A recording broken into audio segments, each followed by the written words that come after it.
Everyone, आज की class में हम सीखेंगे परसेंटेज निकालना और परसेंटेज के साथ साथ ये भी देखेंगे जो हमारे क्वेश्चन है कि अगर किसी संख्या में उसका 157 से 1% जोड़ दिया जाए तो परिणाम 72 आता है, तो संख्या ज्ञात करें। देखिए, इस क्वेश्चन को करने से पहले सबसे पहले हम समझ लेते हैं कि परसेंटेज आखिर होती क्या है। देखिए, परसेंटेज का मतलब है कि अगर कोई हमें परसेंटेज दे रखी है, मान लीजिए हमें किसी ने बोल दिया कि हमारे 50% मार्क्स आए, तो इसका मतलब क्या हुआ? इसका मतलब ये हुआ कि अगर 100 का पेपर था तो हमारे 50 मार्क्स आए।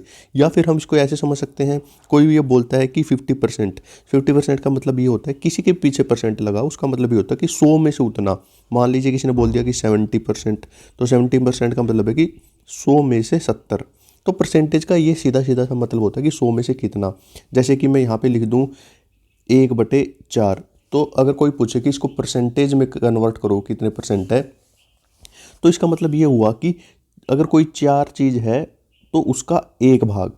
तो ऐसे ही अगर कोई चीज़ 100 है तो कितना भाग होगा? देखिए, अगर 4 है तो 1 भाग है। अगर 100 है तो कितना होगा? देखिए, यहाँ पे 100 हमें बनाना है तो इसको 25 से गुणा करना पड़ेगा, तो ऊपर भी हमें 25 से गुणा करना पड़ेगा। तो यहाँ पे जैसे कि आप देख रहे हो कि अगर नीचे हमारे पास 100 है, कोई चीज़ 100 है तो उसका 25वां भाग। तो ऐसे हम परसेंटेज को समझ सकते हैं। तो यहाँ पे कोई भी फ्रैक्शन हमें दे रखा है, उसको अगर हम परसेंटेज में कन्वर्ट करना चाहते हैं, या हमें परसेंटेज दे रखी है उसको फ्रैक्शन में कन्वर्ट करना चाहते हैं। देखिए, आसान शब्दों में समझाऊँ कि जैसे यहाँ पे दे रखा है हमें 157 सही 1/7%। तो इसको फ्रैक्शन में हमें कन्वर्ट करना होगा परसेंटेज को। तो 157 सही 1/7%। इसको हम फ्रैक्शन में कैसे कन्वर्ट करें? जैसे कि 25% है, इसको हम लिख सकते हैं कि 100 में से 25। जब इसको काटेंगे तो 25 से कम 25, 25 का 100, तो हमारे पास फ्रैक्शन आ जाएगा 1/4। और ये हमें कब तक, ये फ्रैक्शन क्या होती है? ये फ्रैक्शन होती है कि उसके बाद हम ना काट सकें, तो वो जो लीस्ट पॉसिबल वैल्यू होगी वो हमारी फ्रैक्शन आती है। तो ऐसे ही ये फ्रैक्शन इस केस में 157 से 1/7% के केस में कैसे आएगी? देखिए, ऐसे हम अगर गुणा करने लगेंगे इसके साथ और फिर इसमें 1 जोड़ेंगे, ऐसा करते हैं हम, जैसे कि आपको पता है 1 सही 1/3। अगर इसको हमें सोल्व करना तो कैसे करेंगे? 3 एकम 3, इसमें 1 जोड़ देंगे तो 4/3 आ जाएगा। ऐसे ही अगर हम करें 2 सही 2/5, तो इसको हम करेंगे 5 दूनी 10, 10 में 2 जोड़ेंगे 12/5। तो अगर ऐसे इसको सोल्व करने लगे, इसको हम 7 से मल्टीप्लाई करेंगे फिर 1 जोड़ेंगे तो काफ़ी लंबा हो जाएगा हमारा। सारी जो कैलकुलेशन है, जो टाइम है, इस कैलकुलेशन में ही निकल जाएगा। तो इसके लिए हम क्या करते हैं, जैसे 157 से 1/7% है, इसको हम लिख सकते हैं 100% प्लस 57 सही 1/7%।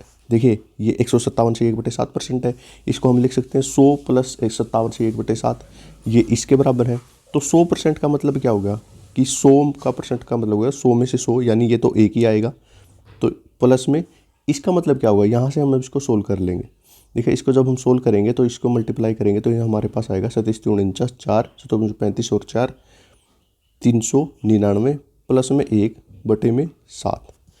तो हमारे पास ये वाली चीज़ आ जाएगी। तो यहाँ पे हम इसको करेंगे 1 प्लस, जब इसको जोड़ेंगे तो हमारे पास आएगा, और क्योंकि ये परसेंटेज में है, हमने यहाँ पे इसके बटे में 100 किया था तो यहाँ पे भी हमें बटे में 100 करना पड़ेगा। तो यहाँ पे हमारे ऊपर आ जाएगा 400 बटे नीचे 700। जब इसको सोल्व करेंगे तो हमारे पास आएगा 1 प्लस 1/4। ये मैंने आपको निकाल के दिखाया इसलिए टाइम लगा है। अगर आप जैसे प्रैक्टिस करोगे, ये 2-3 सेकंड का काम है सारा। तो 7 एकम 7 और 4 11, तो ये आ जाएगा 11/7। तो देखिए, अब हमारे पास वैल्यू आ गई 11/7। तो 11/7 जब हमारे पास वैल्यू आई है, अगर इसको हम यहाँ पे साफ करके दोबारा से लिखें, तो हमारे पास जो फ्रैक्शन आई है 157 सही 1/7% को हम लिख सकते हैं 11/7। यानी कि इसका मतलब ये हुआ कि 7 का अगर हम 157 सही 1/7% निकाल लेंगे, वो आएगा 11। जैसे 100 का 157 सही 1/7% ये आ रहा है, तो ऐसे ही 7 का जब हम ये परसेंटेज निकाल लेंगे वो आएगी 11। तो अब क्वेश्चन में क्या बोलता है? क्वेश्चन में बोलता है कि अगर किसी संख्या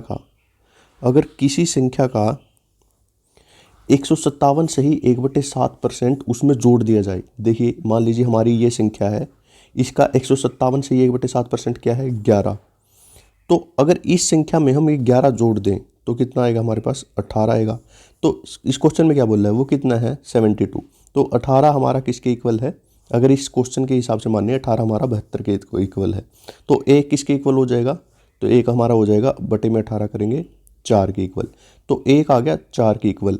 तो हमने संख्या कितनी माननी थी 7, एक 4 के इक्वल आया है, तो 7 किसके इक्वल होगा, यहाँ से 4 से मल्टीप्लाई करेंगे 28 के इक्वल।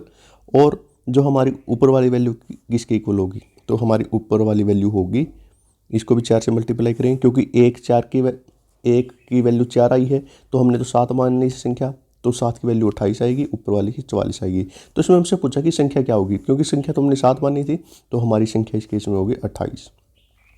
तो ऐसे हम ये क्वेश्चन विद इन 10 सेकंड कर सकते हैं, ये समझाने के लिए इतना टाइम लग गया।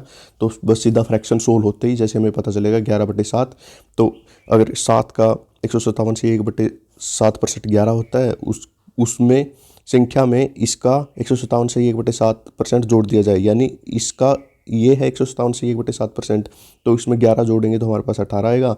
दे कितनी रखी वैल्यू 72, एक की वैल्यू आ गई 4, तो संख्या हमने मानी थी 7 गुणा में 4, तो हमारी वैल्यू आएगी 28। तो हम इसको आसानी से ऐसे कर सकते हैं।